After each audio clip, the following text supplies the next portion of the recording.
Hey everybody, welcome back. Excited about this episode. I think there's going to be some pretty fun stuff that we end up talking about. I know there's some elements in this specific quote that I think about often and always, and that I talk to a lot of my mentees and other artists and peers about regularly. So I think it's going to be a really fun one. Some of you are going to really love it because you're going to love the quoter themselves. I'm sure there's a lot of big fans of this quoter out there, especially if you're an avid reader or a science fiction fan as well. So Nathan, take it away. Thanks, Ty. Great to be with you. So we're going to talk about a quote by Aldous Huxley today. So at the risk of butchering a biography, we're just going to do it quick and dirty. You should know who he is, and if you don't, then I guess do some homework or don't. It's your life, whatever you want to do. But well-known novelist, poet, philosopher, English-born, and best known for Brave New World, which you were probably required to read in school, or I should say got the opportunity to read in school. But the quote we're going to discuss today by Mr. Huxley goes like this. The secret of genius is to carry the spirit of the child into old age, which means never losing your enthusiasm. One more time for the slow kids like me. The secret of genius is to carry the spirit of the child into old age, which means never losing your enthusiasm. I love a lot of things about this quote, and I'm excited to break it down with you. I thought it might make sense to begin with a working definition of genius, because it's a word that gets used a lot that I personally don't fully understand or know what it means. I'm fairly certain it gets used out of context quite a bit. Oh, we should get tacos tonight. Genius. Is it though? So genius, this is, I think, the Oxford definition: exceptional intellectual or creative power or other natural ability. I actually like the second definition a little bit better. A person who is exceptionally intelligent or creative, either generally or in some particular respect. Like I said, I don't know much about genius, but I think I know a little bit about the spirit of the child. That's something that really interests me and fascinates me a lot. I think, what resonates with me about this quote and why I wanted to talk about it today was, really just thinking about the spirit of the child. And I think the first thing that comes to mind for me is that it's not about acquiring more knowledge, right? It's not about figuring things out or developing our intellect. Of course, those things are important as well. But when we talk about spirit of the child, what I think about anyway is it's less about acquiring more, and it's more about not losing what we had all along. Yeah. That childlike wonder, that childlike enthusiasm. Funny how almost everything that follows childlike has a positive connotation. So I think about that idea and of course how it relates to art, the art making process. And I think the big question that I wanted to kind of pose around this idea is, how do we protect that enthusiasm? How do we get it back in the ways that most of us as adults have lost it at times? How, life or the, influences of others, the programming that we've acquired along the way has sort of beaten some of that out of us. How do we get it back? How do we preserve the childlike enthusiasm, the spirit of the child, that maybe we've had a chance to retain? Because I think it's important to understand and just acknowledge, there's a lot of threats. There's a lot of threats to our enthusiasm. There's a lot of threats to that spirit of the child, and we can maybe identify some of those if it makes sense. But those are my opening thoughts on the subject. Yeah, I mean, TNC. Yeah, let's do some separation here before we really dive deep, because it'd be really easy for us to really jump into keeping the spirit of the child in our actual life, that enjoyment of life, that raw enthusiasm for everything you do, for family, for your partner, your loved ones, or all those things, right? Those are important. But since we're an art podcast and we're really talking about making art and growing as an artist in studio time, let's separate that into our studio practice and into the art world, keeping that spirit of a child. As we grow older as an artist, right? As we continue on in years as an artist, how do we keep that raw enthusiasm, right? And so when you look at the spirit of a child, absolute freedom is something that comes to mind for me. I grew up in the mountains, outside in the Sierra Nevada wilderness, outside of Lake Tahoe, where my brothers and I could run free until the hawks started leaving as the sun went down. We would be running through the red dirt and out down to the river, riding our bikes for miles upon miles in the American River, coming home. I mean, there were no rules, right? There's nothing hindering you from riding your bike as fast as you can, from jumping off rocks in the water. I mean, it's like there were no rules. Nothing was inhibiting what you were doing. So there's this absolute freedom in the spirit of a child. But you also felt safe. As you grow older, you start to feel that safety is an illusion. You start to worry or have pressures of, I could lose this could happen. As you get older, you start thinking more about when is the end coming. All these experiences start to heap up over time that cause your enthusiasm and that spirit to shrink. Correlate that to the art world. I've studied this a lot. One of my favorite authors, Madeline, who wrote the Wrinkle in Time trilogy, which is one of my favorite trilogies that I read every year at least.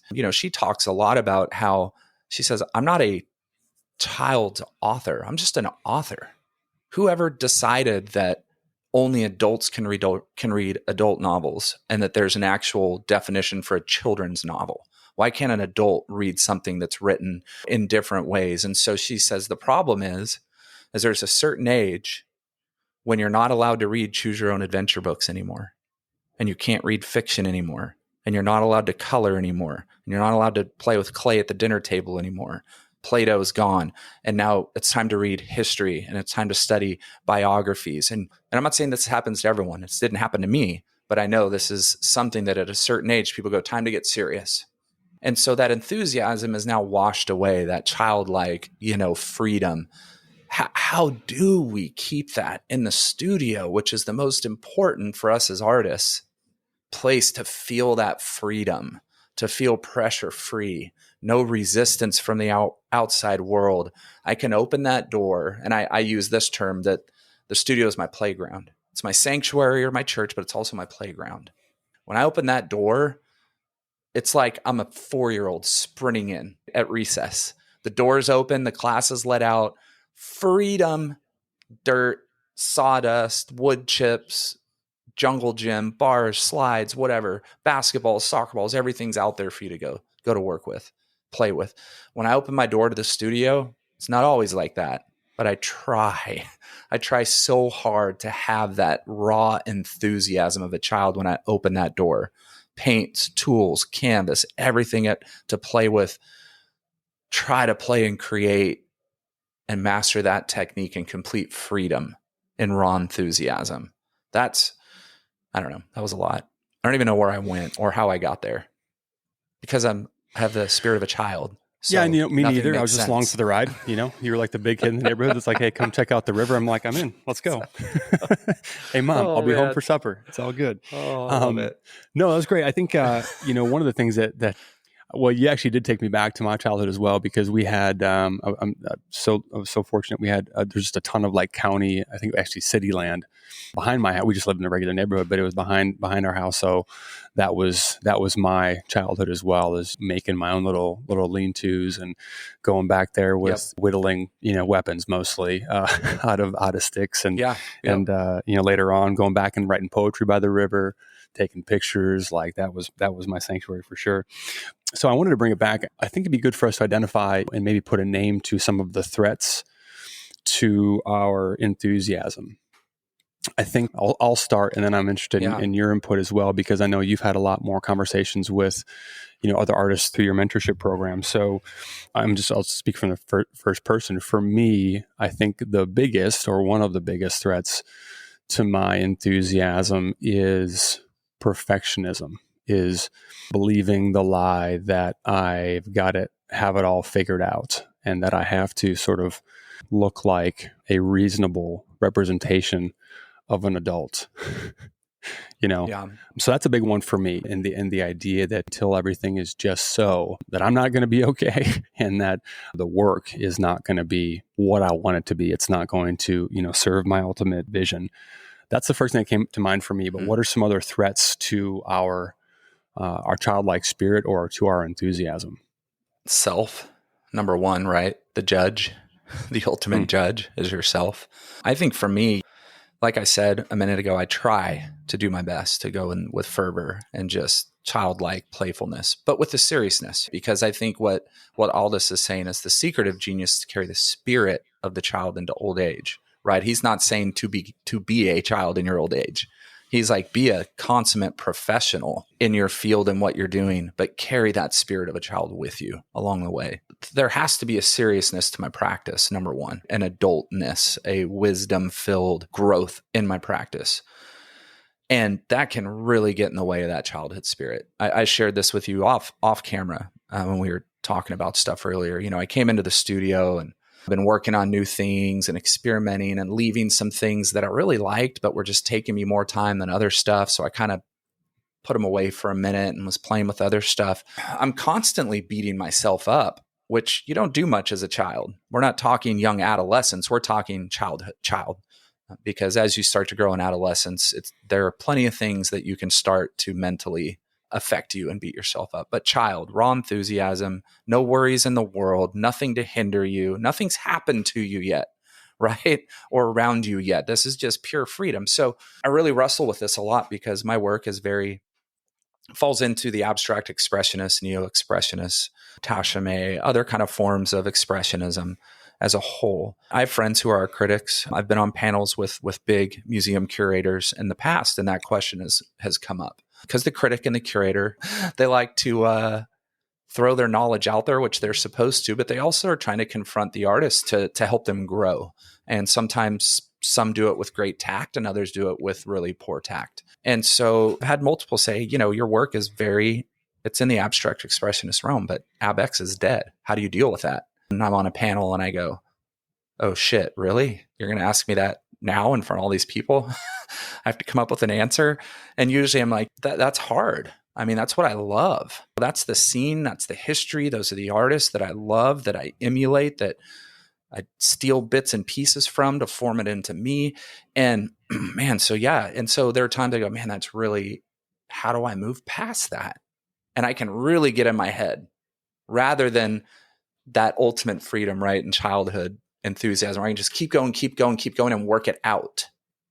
It can really become this pressure of fear and self-judgment. You're just another abstract expressionism, but that went out the window in 1962. And that era no longer exists. It's over. The neo-expression comes on the scene. I fit in there, but that's dwindling down. And there's still some neo-expressionists that are alive and growing. But did that period truly end in the 2010s? I don't know. Like, is there something new? Can you still fit? How do you outpace or outgrow or innovate or invent?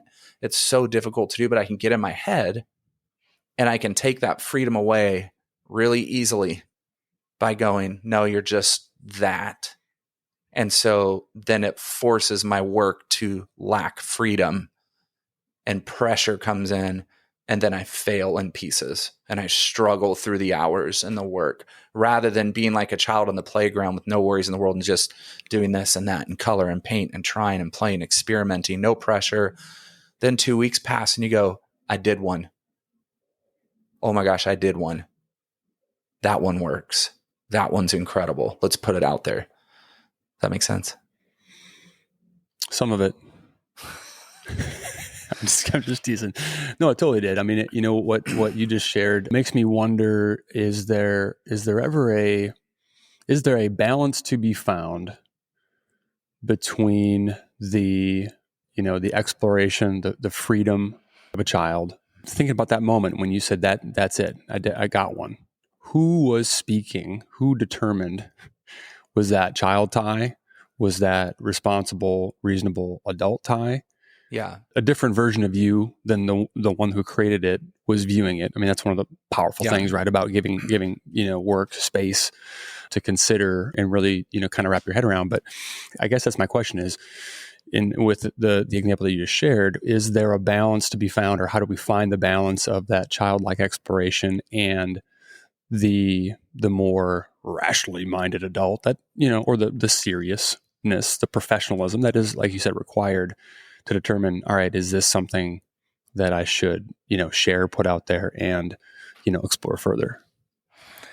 Yeah, that's a tough one. I mean, we're always looking for the magic in our work. That's not the whole work. That's in it. We're always looking for the magic in it that we can build on for the next thing. And so I think there's a quote by Christopher Moore that he says, children see magic because they look for it. They see the magical things, the supernatural, the angels in the clouds, like, those things that when you're a child, like, because you're always looking for it. And I think as an artist, I really try to put that into my practice as well, is that I'm always looking and searching for the magical moments, those moments in nutrition within the piece, like I always say, but I'm always looking for it. But it's real easy when the pressure comes in to not be looking and to just be going through motions to make, which is important. We talk about that all the time. There are plenty of times when there's no magic and you're just working. And that's when it's really hard to keep that childhood enthusiasm. And I don't think what Aldous is saying is every single day, no matter what you do, be childlike, have that raw enthusiasm, because you can't. He knows that. Guy penned over 50 novels. Are you kidding me? I mean, it's like you look at a Stephen King, hundreds of novels. There are plenty of times he's just writing. No enthusiasm, not excited. Today sucks, but he's doing it. As Anne Lamott says, butt in chair. He's there and making. But I can guarantee there are plenty of times where Stephen King is just giddy to get to work. Or Huxley is just giddy to get to work and work on stuff. I don't know, man. That's a hard one because I try to be childlike. I try to play, but I also am very serious with my practice too. But I think a kid is very serious about playing, very serious about getting to the river first before his brothers, very serious about making sure that Darcy Tom Muir doesn't beat me in the 400. You know what I mean? Running on the track because she's got juice and she can run. That's just a shout out to my friend Darcy. So many correlations to bring in and out of being serious and very focused as an artist, but also finding the ways to be very childlike and enthusiastic and playful in what you do. Well, there's enthusiasm in the moment, which is fleeting. It's fickle. It's like inspiration, like we talk about a lot. It's not dependable to show up on time or at all, for that matter. Yeah. But there's also enthusiasm, or maybe we could just, for the sake of this particular point, use the two interchangeably, inspiration in the broad sense. And so I don't know. I'm just thinking about like the importance of having a broad, vision or purpose behind the work as a whole, understanding that you're not going to be connected to that or have that sense or that fire in, any given moment, dependably. But if there's that sort of, foundational passion or enthusiasm that's driving what you do, that's enough. Now, without that, yes. I don't know. I'm not sure if I'm onto something or not, but or if it's making sense rather. But I think that it seems to me that when I hear people talk about not having their inspiration, or like I said, if we can just swap out enthusiasm for today's conversation, that maybe the real problem is not that they're not feeling it in the moment, because we're not going to all the time, but the real core issue is not having a driving enthusiasm, behind the work itself or the reason for making it in the first place. Agree or disagree? No, I agree, because even in the days that suck, which there are quite a few, like the struggle in the studio of, I didn't do anything today, even though I worked for 6 hours. Those days suck. They're not fun. I still walk out of the door with a smile and go, I got to do that today. I got to suck today. You know what I mean? Like, and that for me, there's a raw enthusiasm. When you fail as a kid, it doesn't matter. You don't care. If you do something, you know what I mean? That's like, I'm trying to think of childhood things that maybe an adult would consider a failure. You lost in a race, or we can use the color outside the lines. Mate, let's stay in the lines. Like, okay. There's not this thing beating down on you. There's a quote by Marianne Williamson. It says, children are happy because they don't have a file in their minds called all the things that could go wrong. That's a brilliant quote. Kids are happy because they don't have a file in their head that says, here's the file that's all the things that could go wrong. And when I came across that quote, I was like, yeah, that's me in the studio. All the things that could go wrong today, that went wrong yesterday, that went wrong the day before. I was looking at a piece yesterday, had a great day in the studio as far as just enjoying myself creating. The rain was pounding on the metal roof, like we had crazy thunderstorms, tornado warnings, things like that. And it was so loud that it was so peaceful and just beautiful. That sound of the rain just crashing on the metal roof. It just kind of led me to, let's just try this. Let's try this. Then when I walked away, and I was in it, man, I was just in the zone. I walked away and I looked and I went, ugh, shoot. Gonna have to paint over that. But I laughed about it, joked with myself, and I think that's a hard thing. It took me a long time to get to that point. And I've had a lot of artists that I've worked with that really, really struggle with that. They can't smile about it. They can't laugh it off because that file in their head of all the things that are going to go wrong, predetermined going to go wrong, is actively opening. And so I think it's taken me a lot of years to not even keep that file in easy access in my head, because it is easy to get bent out of shape over what could go wrong when you really have no idea. You're just in your space creating, be a kid, play, have fun, take it seriously, but play and have fun and be enthusiastic in the moments, even when they're horrible. Well, I think about something you said earlier. You phrased it as, I think, self-judgment, but, inner critic, whatever you want to call it. I mean, that's a myriad of influences and voices that we've, sort of acquired over the time. So that file of things that could go wrong, and I can't speak for anybody else, but for me is certainly in the dark moments where I'm not just letting those files creep in, but I'm just like sitting down like a paralegal preparing for a big trial, just surrounded by all those boxes and boxes of files, and actually digging into them, going to that deep, dark place that is not serving the greater goal at all. But it is spending time with those things and realizing that, that voice shouldn't get a vote, at least not in the creative process. And to your point of coming back to something that felt good in the moment, I mean, I can tell, sometimes when I come back the next day and I'm like, all right, well, the caffeine and the playlist, both strong. Work, not so much. Right. I was feeling good, clearly, when whoever did this was having a good time, but that doesn't mean that it's gonna be good, The muse was right. The end result was not affected. That's exactly right. But I've got something you said really got me thinking. I wonder if maintaining the spirit of a child in adulthood requires something that children don't have, which is perspective.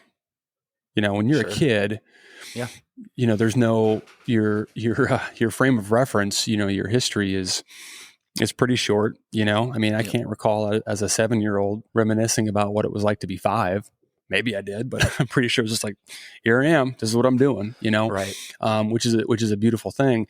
But I think that, I don't know, as an adult, it almost you almost have to have a connection to the perspective of the bigger picture to be okay with, or to give ourselves permission to spend time in that childlike space, with the understanding that, and this is just a personal belief, that there is no wasted paint. There is no wasted time in the studio, like you were saying. Everything leads to the next thing in one way or another. And that comes from, perspective. So I don't know if this is true for everybody, but I think it's true for me as I'm thinking about it, that perspective of, I'm going to spend as much time in this place as I can.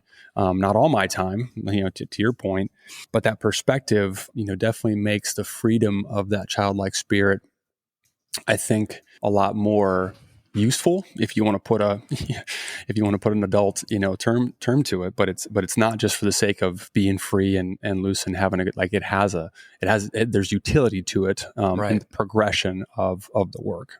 I think that perspective is a great way to put it, because when you're a child, there's an illusion of safety that is always around you, because you never truly feel like you're on your own, for the most part. I know this isn't the same for everybody out there, because we've all had different experiences growing up as children. And there are plenty of children that grow up not feeling safe or protected. But for the most part, those of us that realize, hey, I can go home to mom or dad or grandpa or grandma or aunt or uncle, whoever raises you, whatever, there's some sort of safety or protection that we all feel as children. That could be a sibling, right? That could be a parental figure. It could be a teacher. It could be whatever. But we have this illusion of safety and protection. As you get older and you age, that all disappears because now you're completely dependent on self. So that safety is wrapped up in you. That protection is wrapped up in what you do. If I don't make enough money, I don't survive. I don't have a house. I can't pay bills, those things. So when you're a child, it's a lot easier for that freedom and that enthusiasm to exist because you're not reliant on yourself yet for certain things. And I think as an artist, one of the things I love that Stephen Pressfield talks about in the book, The War of Art, when he talks about resistance, is that the one place as a creator that you should have where you feel absolute freedom is in your space, in your studio when you're creating. You should walk into that room, as I say, at your studio, shut the door and leave the world behind you. Your perspective is now that room. You shut the door, you leave everything else behind you, and it can't affect you. You're safe there. That's your purest form of yourself. Truest form of yourself is in that moment when you're writing, you're painting, you're creating, you're sculpting, you're playing music, whatever you're doing. That's like the purest form of your true self is in that moment.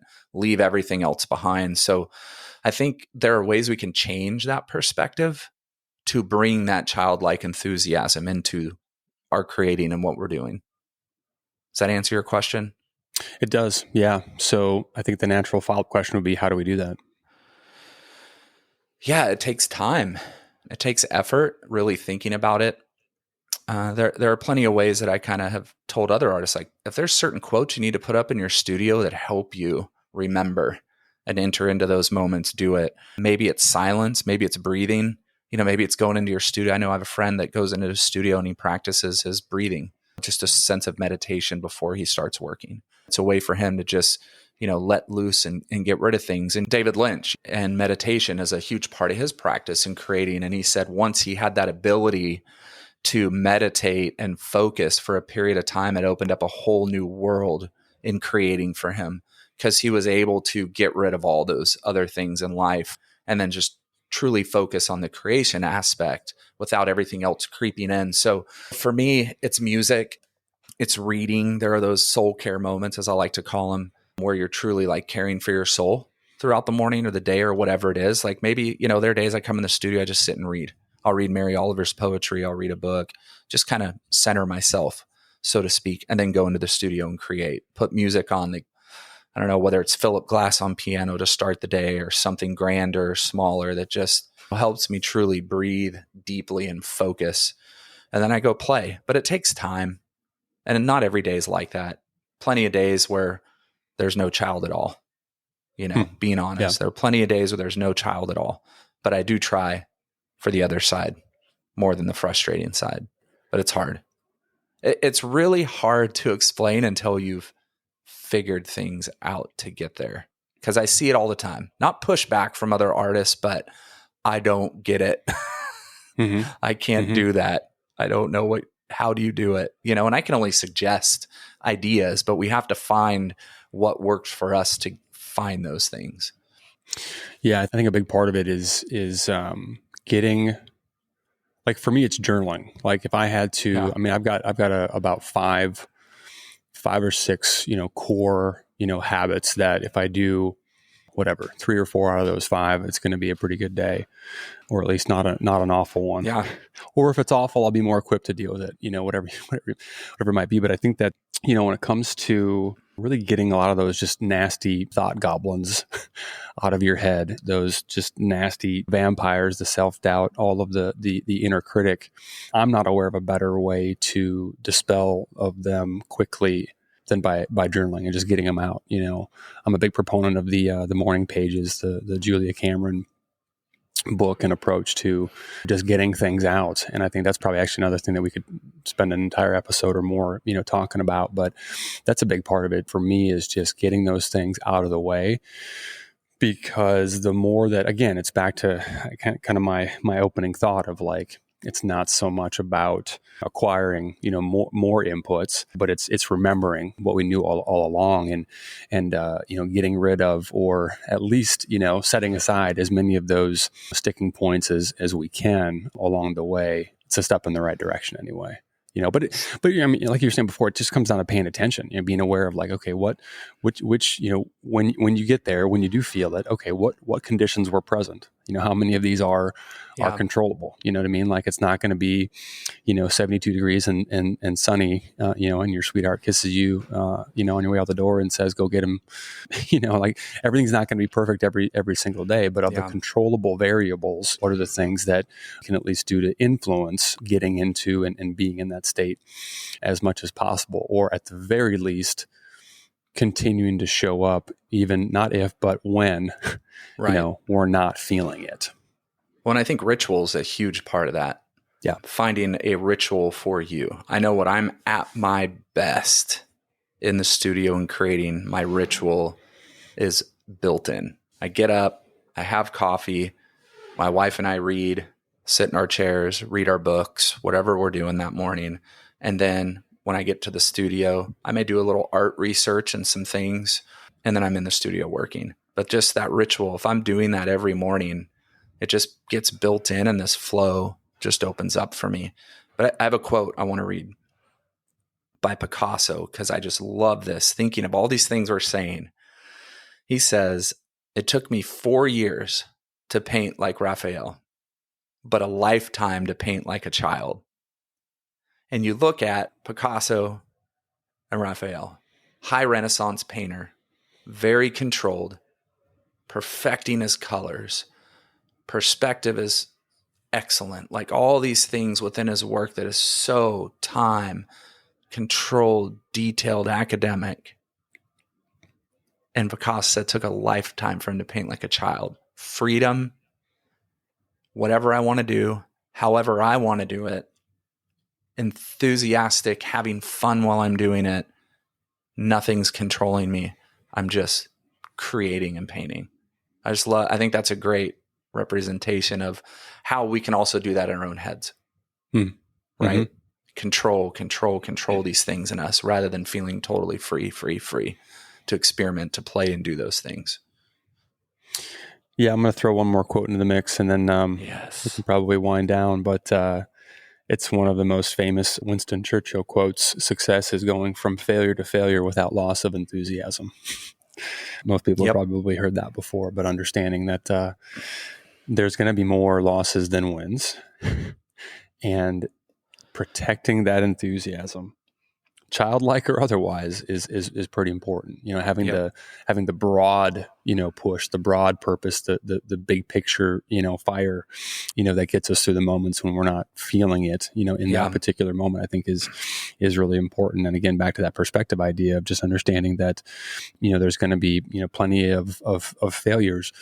But I think that when we accept that those failures are a necessary part of getting us to wherever it is that we're trying to go, it doesn't make them easy, doesn't make them, not hurt or, more or comfortable or fun, but it does provide at least some context for, okay, this is moving me in a direction that I'm intending to go, and accepting that, all right, I'm going to, maybe not today, maybe I shut it down for today, but I'm going to wake up tomorrow and I'm going to find a way to show up and make more art. Well, and if you're not failing, you're not trying. And in art, you got to have a whole lot of failure to find it. You know what I mean? Like, it's one area in life where your failures are not exposed outside of your studio. In work and other things, like out there in the real world, outside the studio world, you fail, people take notice, right? And that damages us.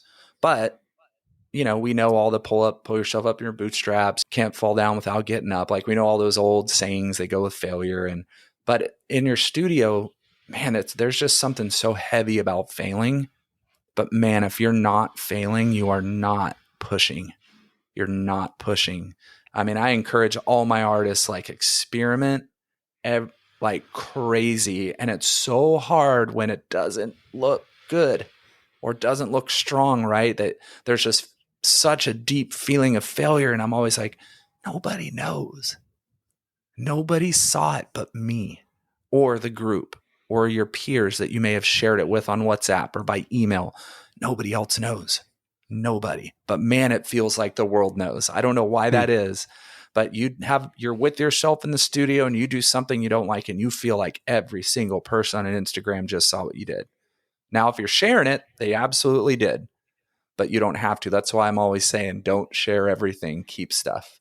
But at the end of the day, I mean, thanks to the way Instagram works now, they're probably actually not seeing they're not going to see it anyways. Yeah. It's okay. Yeah. But it's like, we feel like our failures are recognized and seen more than they are.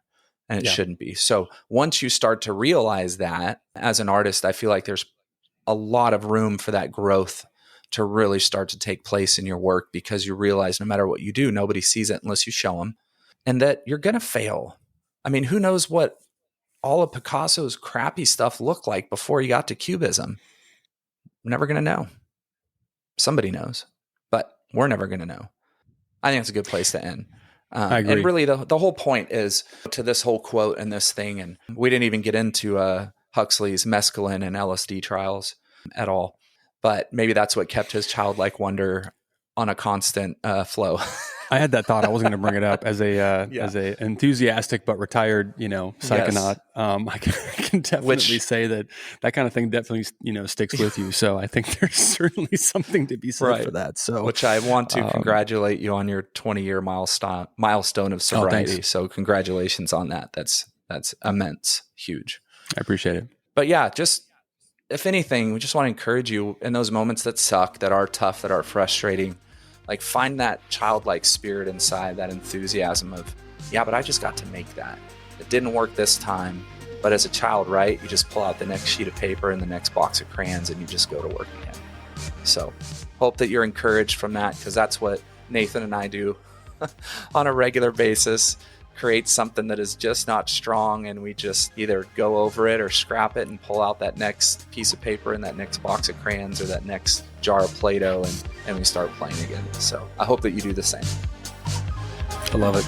Join us next time. Thanks for being here, to made it this far. Over and out. Yeah.